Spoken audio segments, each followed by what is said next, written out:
Salam Indonesia, salam Nusantara dari Sabang sampai Merauke, dari Miangas sampai Pulau Rote. Mantaplah iman kita, mantaplah kasih kita, mantaplah pengharapan kita. Tentunya dalam Yesus Kristus yang menjadi Tuhan dan Juru Selamat kita dan Juru Selamat dunia. Jangan katakan bahwa Yesus itu bukan Tuhan, jangan katakan pula bahwa Yesus itu bukan Juru Selamat. Dia adalah Tuhan, dia adalah Juru Selamat. Kalau engkau percaya, engkau akan diselamatkan. Engkau tidak percaya, engkau akan dihukum. Karena Yesus sudah berkata dalam Yohanes 14 ayat ke-6, akulah jalan dan kebenaran dan hidup, tiada seorang sampai kepada Allah kalau tidak melalui aku. Dan Petrus mengatakan dalam Kisah Rasul 4 ayat 12, dan keselamatan tidak ada dalam siapapun juga selain di dalam Dia Yesus Kristus. Dan karena tidak ada nama lain yang diberikan kepada manusia di bawah kolong langit ini, tidak ada nama lain yang diberikan kepada manusia yang olehnya kita diselamatkan. Dan juga Alkitab mengatakan dalam Yohanes 3 ayat 6, karena begitu besar kasih Allah akan dunia ini sehingga ia mengaruniakan anaknya yang tunggal supaya setiap orang percaya kepadanya tidak binasa melainkan beroleh hidup yang kekal. Mantap. Dan juga saya mengatakan kepada kita, dengan hati percaya engkau dibenarkan, dengan mulut mengaku engkau diselamatkan. Dan selamat malam. Kiranya kita rilekskan hati kita untuk mendengarkan firman Allah di malam hari ini. Doa dan harapan saya, kekuatan Tuhan, kekuatan firman, kekuatan Roh Kudus, kekuatan doa, kekuatan iman senantiasa menyertai kita. Mari kita berdoa. Terima kasih Tuhan, biarkan kami orang yang suka menolong dalam hidup ini, dalam nama Yesus. Haleluya. Amin. Dalam Amsal 19 ayat yang ke-17, siapa menaruh belas kasihan kepada orang lemah memyatangi Tuhan yang akan membalas perbuatannya itu. Tema kita adalah orang yang suka menolong. Jadi tanamkan dalam hidup kita ini untuk kita menjadi orang yang suka menolong, ya. Saya bukan orang yang super, tapi saya telah menanamkan dalam diri saya ini untuk saya bisa menolong orang. Ketika orang tidak tahu berbahasa Inggris, saya menolong selama orang yang mau ditolong itu mau belajar. Kalau orang itu tidak mau belajar, saya akan tinggalkan orangnya. Karena apa? Saya tidak mau membuang-buang waktu saya kepada orang-orang yang tidak berguna. Dalam arti kita sudah ajar, tapi mereka hanya sekedar ya begitu saja. Tapi kalau orang itu punya antusias, kita berikan 15 hafalan, 15 dia tahu, maju terus, pantang mundur. Ya, semakin lama semakin maju. Itu yang benar dalam belajar. Ini semakin lama semakin mundur. Kita sudah sampai Z masih tetap di A, itu bahaya itu. Ya, enggak efektif. Itu membuang waktu. Dan menolong, sukalah menolong. Air saya sudah 24 tahun mengalir terus dari Sabang sampai Merauke, dari Miangas sampai Pulau Rote. Kalau mungkin diukur kilometernya mungkin sudah sampai. Selama tahun 2000 sampai sekarang tetap dia mengalir kepada orang-orang yang membutuhkan air. Rumah saya yang tidak saya tempati, itu juga tempat orang yang di mana orang yang tidak mampu untuk tempat berada di situ. Yang mau saya katakan adalah, ketika kita suka menolong, pertolongan akan datang juga kepada kita. Percayalah, Tuhan tidak abal. Akan firman Allah katakan dengan jelas, pertama menolong orang miskin, sebagaimana firman Allah Amsal 19 ayat 17 tadi. Jadi orang yang suka menolong orang miskin. Beberapa hari yang lalu saya bertemu dengan seseorang yang sudah lama tidak saya temui. Ya, jadi kemudian saya waktu mau berdoa keliling, saya ketemu orang tersebut. Ya. Lalu kemudian saya memberkati orang ini, walaupun tidak banyak.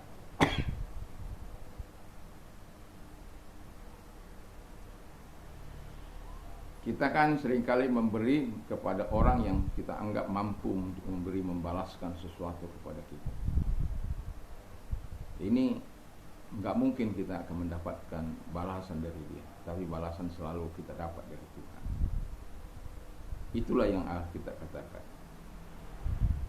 Menolong orang miskin dalam pengetahuan, dalam apapun itu, dalam harta dan lain sebagainya. Apa yang kita bisa lakukan untuk menolong orang-orang yang miskin. Yang kedua, berbagi rezeki dengan orang miskin. Amsal 22 ayat 9. Demikian bunyi firman Allah. 22 ayat 9. Orang yang baik hati akan diberkati karena ia memberi rezeki dengan orang si miskin. Jadi Alkitab itu adalah landasan kita untuk berbuat dan bertindak sesuai dengan apa yang dikatakan oleh firman Allah. Itulah yang kita lakukan. Kalau dikatakan orang yang baik hati akan diberkati, percayalah bahwa engkau akan diberkati kalau engkau memberi rezekimu kepada orang-orang miskin. Saya tidak tahu apakah orang miskin itu yang kita tolong itu berterima kasih dengan apa yang kita perbuat. Saya tidak tahu. Tetapi kita sebagai orang percaya, berterima kasih atau tidak berterima kasihkah mereka, kita hanya mau menolong. Sama seperti yang saya katakan, air 24 tahun mengalir. Karena saya juga pernah menikmati air yang mengalir dari rumah orang ketika saya ada di rantauan. Dan saya hanya meneruskan kebaikan orang tersebut hingga hari ini. Dan yang terutama yang mau saya katakan, kebaikan yang saya terima itu adalah kebaikan Tuhan Yesus Kristus. Dan kebaikan itulah yang akan saya salurkan, karena saya sudah memperoleh kebaikan yang nikmat dari Dia. Dan itu sebabnya kita harus belajar, jangan medit, jangan pelit. Memang walaupun dalam situasi yang terbatas, ya sesuaikan saja dengan keadaan. Tapi dengan tanganmu bisa engkau menolong. Kau lihat orang mogok di sana, saya bersyukurlah ya. Ketika saya mogok ada banyak orang, kadangkala mengasihi orang. Itu kalau mogok benaran ya. Ini kalau mogok benaran ini. Jadi kalau mogok benaran ada banyak orang yang memberkati, dan ada orang banyak. Kalaupun dia tidak memberkati, dia akan membawakan saya kepada, karena kehabisan bensin gitu ya. Jadi dia akan mendorong motor saya. Saya tidak bisa melakukan seperti mereka, dengan kaki mereka bisa mempermudah saya suruh naik dan kemudian diantar ke apa. Tetapi kalau ada orang mogok di tengah jalan, biasanya kalau mobil saya akan turun. Tapi kalau sudah saya lihat banyak, ya enggak lah ya. Kalau sudah masih dia, nah itu biasanya saya akan turun. Kalau nanti saya bilang terlalu apa, kalau sudah banyak, ya enggak. Kalau sudah misalnya udah ada 3-4 orang itu mendorong mobil itu, 2 orang saja sudah cukup bisa berjalan, ya. Terkecuali naik-naik. Dan mari pastikan bahwa kita adalah orang yang suka menolong. Yang ketiga, nah untuk suka menolong ini dibutuhkan iman dan perbuatan. Ya, kalau mau menabur, kalau kita berprinsip seperti Lukas 9 ayat 25, kekayaan kita akan tumpuk untuk kita. Firman Allah katakan, kalaupun engkau memiliki seluruh dunia ini, kalau jiwamu binasa, apa gunanya? Artinya Tuhan mau katakan begini, hartamu tidak pernah bisa menyelamatkan engkau. Hartamu tidak akan pernah bisa kau bawa ke liang lahat. Hartamu yang kau peroleh itu, yang saat ini kau peroleh, akan tinggal di muka bumi ini. Tetapi ketika engkau diberikan mandat, otoritas untuk mengelolanya, kelolalah untuk kebaikan, kelolalah untuk hal-hal yang baik. Jangan-jangan nanti sampai karena hartamu itu keluargamu, anak-anakmu akan menjadi ribut oleh karena engkau tidak pernah kelola dengan baik. Dan itu sebabnya perlu kita melakukannya dengan iman dan perbuatan yang benar di hadapan Tuhan. Jangan tolak firman Tuhan sebagaimana Amsal 11 ayat 24-25. Di mana ada orang yang menabur tetapi akan terus berlimpah-limpah, ada orang yang menggenggam begitu luar biasa tapi selalu berkekurangan. Orang yang menabur tidak akan kekurangan, orang yang menyimpan malah kekurangan. Orang yang diberi minum akan mendapatkan minuman dan lain sebagainya. Dan jangan pernah menolak kebenaran firman Allah. Tetapi saya mengatakan dibutuhkan iman, ya. Dibutuhkan iman dan perbuatan untuk sampai kepada tahap itu. Untuk bisa suka menolong dibutuhkan iman dan perbuatan. Kalau kita tidak punya iman dan perbuatan, goodbye sayonara. Ya. Tapi kalau kita memiliki iman dan perbuatan, saya yakin dan percaya. Saya bukan karena orang kaya untuk bisa menolong orang. Saya beberapa waktu ini membuang waktu saya 4 hari dalam setiap untuk menolong orang berbahasa Inggris. Walaupun 2 hari telah saya kurangi. Tapi selama bertahun-tahun, ya boleh dikatakan 2 tahun lebih, saya dengan setia melakukan itu. Kalau orang tetap setia saya akan tetap setia. Tapi kalau orang itu tidak setia, mau apa mau saya katakan. Dan orang yang setia akan mendapatkan sesuatu yang baik. Saya tetap yakin dan percaya itu.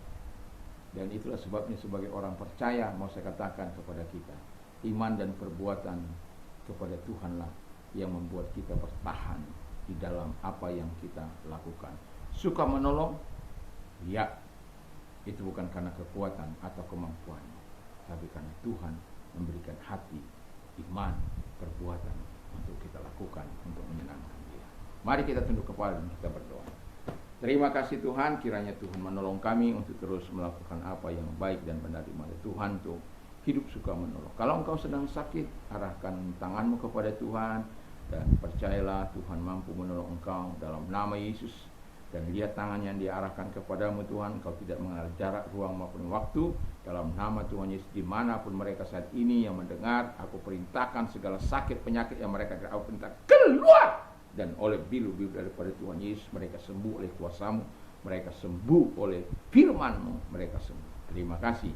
Dan kami juga berdoa kepada mereka-mereka yang dalam keadaan sulit. Tuhan Bapa di surga, di hari-hari ini kami tetap percaya bahwa pemeliharaan bagi umat-Mu, bagi kami semuanya akan tetap Engkau lakukan. Di dalam nama Tuhan Yesus, kalau Engkau orangnya, mari angkat kedua belah tangan kita berdoa. Kami percaya firman berkata bahwa ketika kami dalam keadaan susah kami datang kepada Tuhan, Tuhan akan menolong kami. Bersulah kepada Tuhan, pada waktu saat aku akan meluputkan Engkau dan Engkau akan memuliakan aku. Dan kami percaya itu Tuhan. Dan itu sebabnya kami melakukan firman-Mu dalam nama Tuhan Yesus Kristus.